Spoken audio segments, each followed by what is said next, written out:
ములుగు జిల్లా తాడ్వాయి మండలంలోని మేడారం మహాజాతరను తలపించింది. వనదేవతలకు ముందస్తు మొక్కులు చెల్లించేందుకు శుక్రవారం లక్షలాదిగా భక్తులు తరలిరాగా పరిసరాలకు కిక్కిరిసిపోయాయి.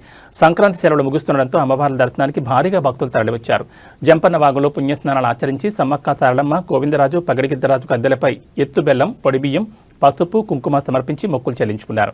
ఉదయం పూట గద్దెల వద్దకు భక్తులకు అనుమతించిన పోలీసులు 10 గంటల సమయంలో రద్దీ పెరగడంతో గ్రిల్స్కు తాళాలు వేసి బయట నుంచి దర్శనం కలిగించారు.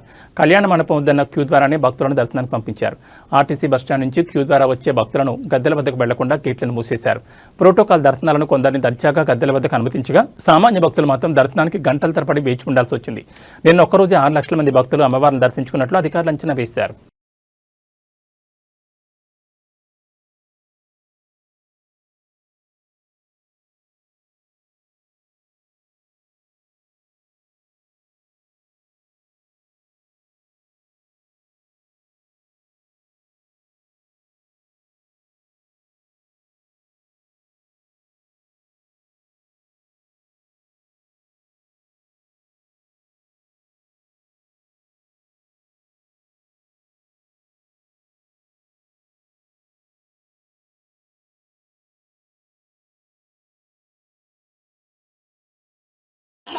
మైక్